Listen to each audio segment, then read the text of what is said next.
Hey guys, welcome to my YouTube channel. So we like you. How are you friends? And guys, हम अब 21 से लेके 30 तक के गुप्ता एंड गुप्ता के FM का पोर्शन देखेंगे. सो फ्रेंड्स, आप भी मेरे साथ प्रैक्टिस करते रहिए क्योंकि ये प्रैक्टिस बहुत इंपॉर्टेंट रहता है. कई बार हमें क्वेश्चन का आंसर कंफ्यूज होने के कारण हम गलत करके आते और उसके कारण हमारा सिलेक्शन नहीं हो पाता फ्रेंड्स. तो इसलिए मैं आपको 21 से लेके 30 तक के क्वेश्चन सॉल्व करवाऊँगा. और आप ध्यान रखिए, सेंटर ऑफ बायन्सी ऑलवेज. तो option A, coincide with the centre of gravity, coincide with the centre of the volume of fluid displaced, then remain above the centre of gravity, then remains below the centre of gravity. तो friends, centre of buoyancy कहाँ पे act करती है, always कहाँ पे act करती है?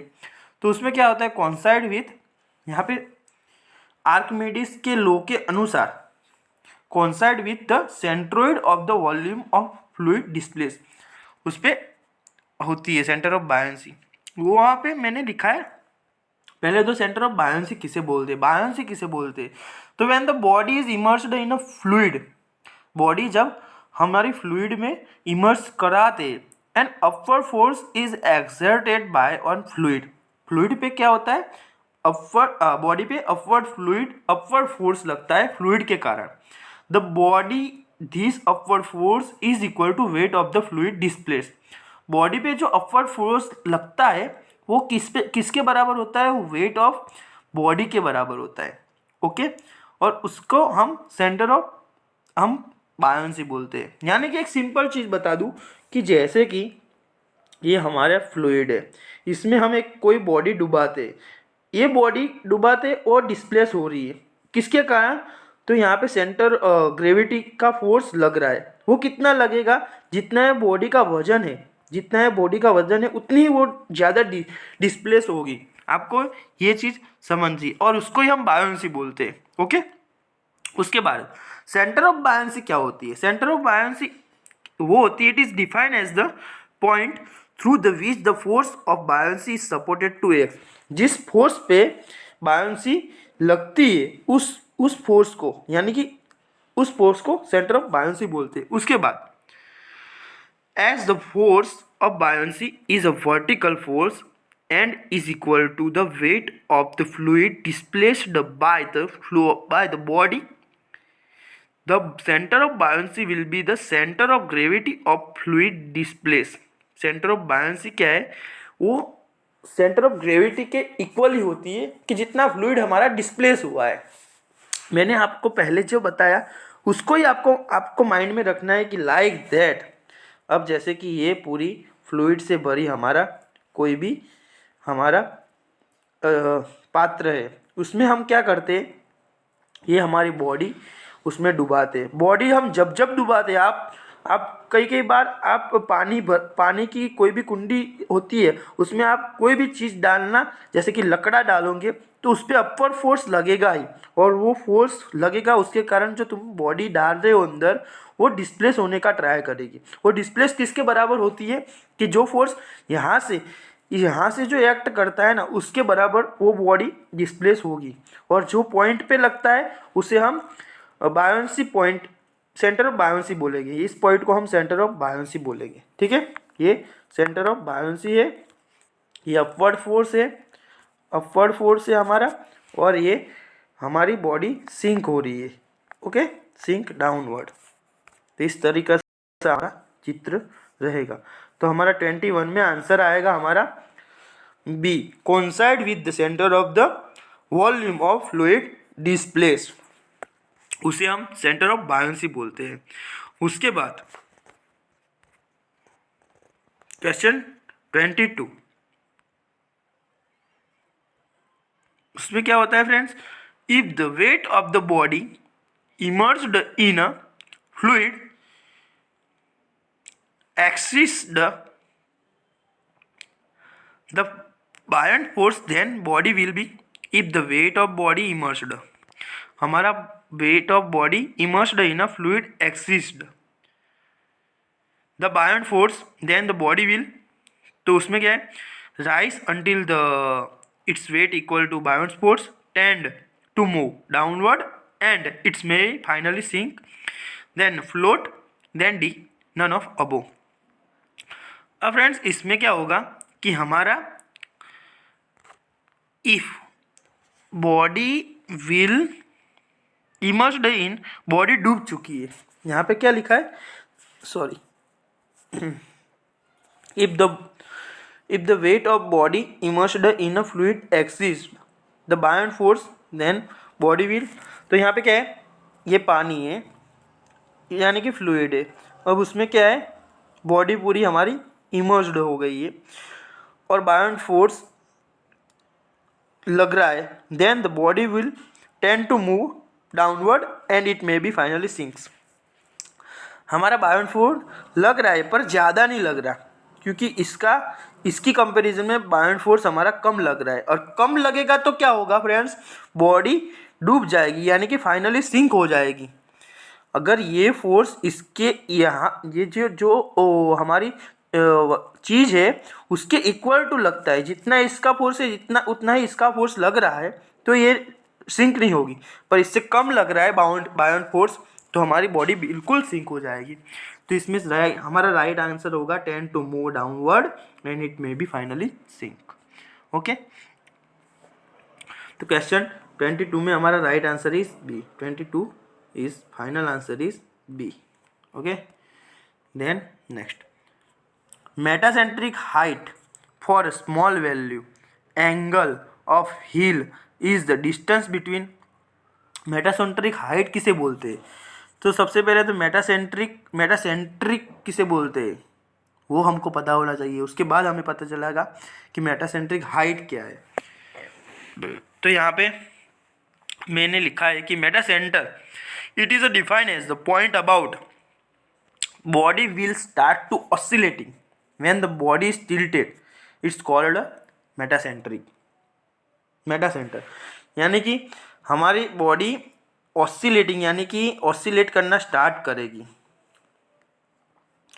अब ऑसिलेट करना स्टार्ट करेगी तो बॉडी थोड़ा क्या होगी, टिल्ट होगी, यानी कि थोड़ा अपवर्ड डाउनवर्ड, यानी कि राइट एंड लेफ्ट साइड थोड़ा टिल्ट करेगी, और उस जो स्मॉल एंगल बनता है उसे हम मेटासेंटर कहते हैं। और मेटासेंट्रिक हाइट क्या कौन सी होती है, the distance between a metacentre of floating body and centre of gravity, जो डिस्टेंस होता है मेटासेंटर का और सीजी का, ये दोनों के बीच का जो सेंटर डिस्टेंस होता है उसे हम मेटासेंट्रिक हाइट बोलते हैं। तो यहाँ पे क्या है कि मेटासेंट्रिक हाइट किसे बोलते हैं, वही क्वेश्चन में हमको पूछा है। तो सेंटर ऑफ ग्रेविटी और मेटासेंटर के बीच की जो डिस्टेंस रहता है उसे हम सेंटर ऑफ ग्रेविटी बोलते हैं, मेटासेंट्रिक हाइट बोलते हैं। Okay friends, then question number 24, the floating body is said to be a state of stable equilibrium. Stable equilibrium में है फ्लोटिंग बॉडी, वो कौन से स्टेज में है, कौन से स्टेज में हम ऐसा बोल सकते हैं। तो ऑप्शन है, when it's metacentric height is 0, when the metacentric is above the centre of gravity, when the metacentric is below the centre of gravity, only when it's just its center of gravity is below the center of buoyancy।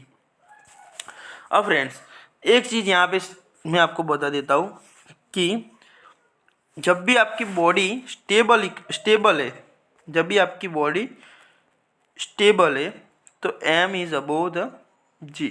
Okay, unstable है तो क्या होगा, m is below the g, और equilibrium है तो m is equal to जी। ये तीन case आपको रट लेने हैं फ्रेंड्स, कई बहुत बार क्वेश्चन आ चुका है। तो यहाँ पे हमारा क्या होगा, when the Meta centre is above the centre of gravity, यानी कि m is greater then cg, that is stable, m is below the cg, that is unstable, and m is equal to cg, that is equilibrium। Okay, it is important. यहाँ पे मैंने लिखा ये कि stable, that means point is m is equal above the g, then unstable m is below the g, neutral then m is at a center of gravity. Okay, then 24, question number 24, answer, right answer is B. Then question number 25, the increase in metacentric height, metacentric height जब increase होती है तब क्या होता है? Increase the stability, decrease the stability, increase the comfort of passenger या decrease of comfort of passenger. तो ये बहुत ही अच्छा क्वेश्चन है फ्रेंड्स, मुझे बहुत ही पसंद है ये क्वेश्चन। पहले तो मेटासेंट्रिक हाइट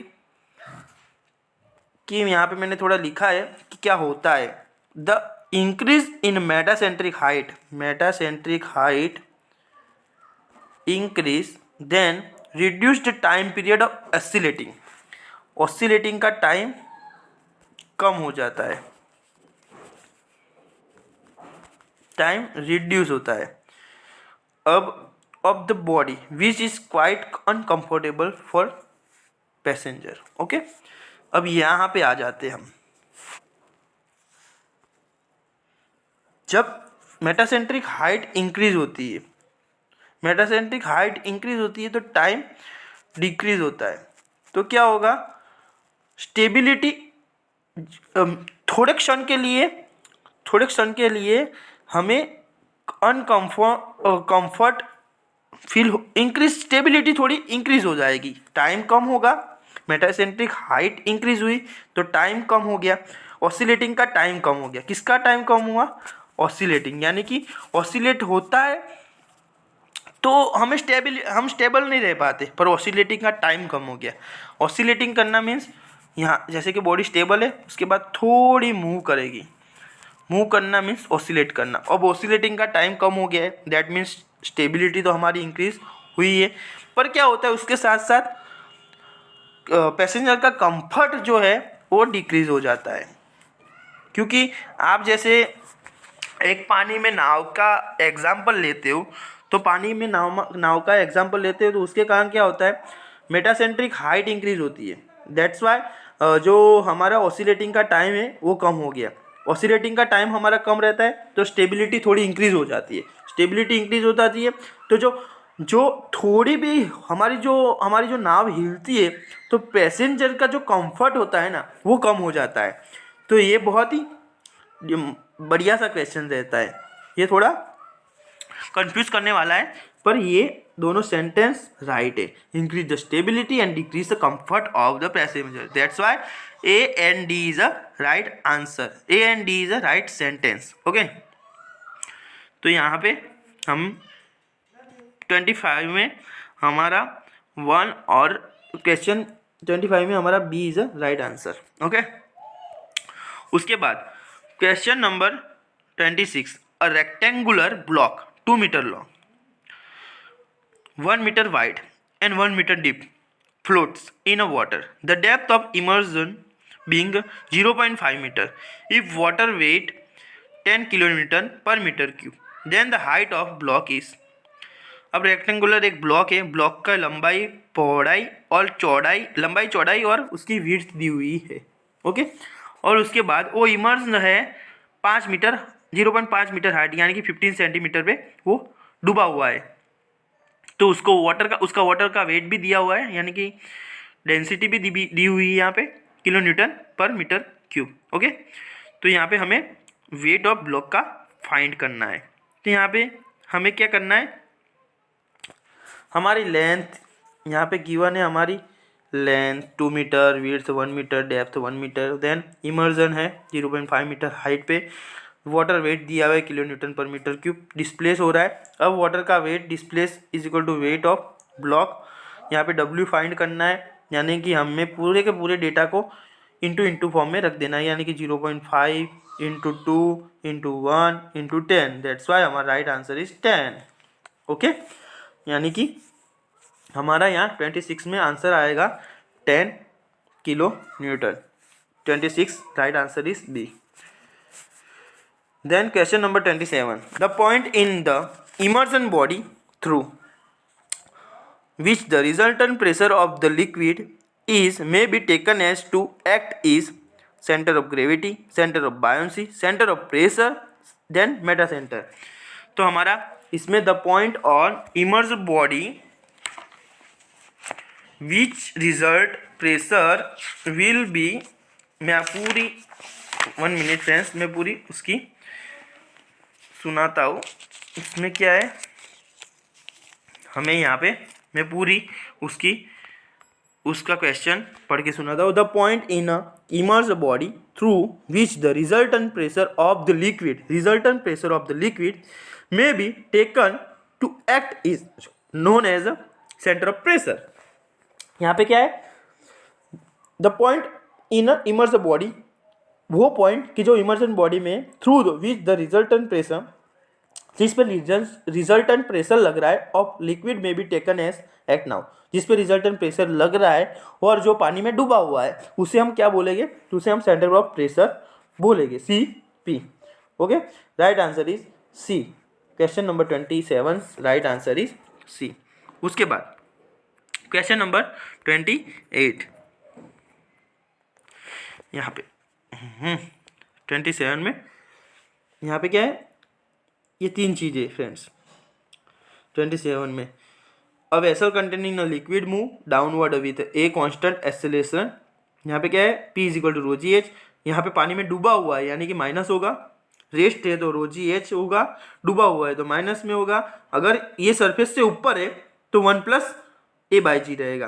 तो यहाँ पे हम ये इक्वेशन देखेंगे तो वो इक्वेशन में इसकी वैल्यू 0 हो जाती है. Is equal to P is equal to also 0. That's why centre of pressure हम इसे बोलते हैं. Okay, then question number 28, if a vessel containing liquid move downwards. यहाँ पे फ्रेंड्स क्या है, move downward with a constant acceleration equal to g, then the pressure throughout the liquid mass is atmospheric. There will be vacuum in a liquid. The pressure in the liquid mass is greater than hydrostatic pressure, and then D none of above. तो यहाँ पे friends हम option में यहाँ पे देखेंगे कि यहाँ पे हमारा क्या है, if vessel containing liquid move downward with, वो डाउनवर्ड में मूव होता है विथ अ कांस्टेंट एक्सेलरेशन के कारण. तो क्या होता है कि ये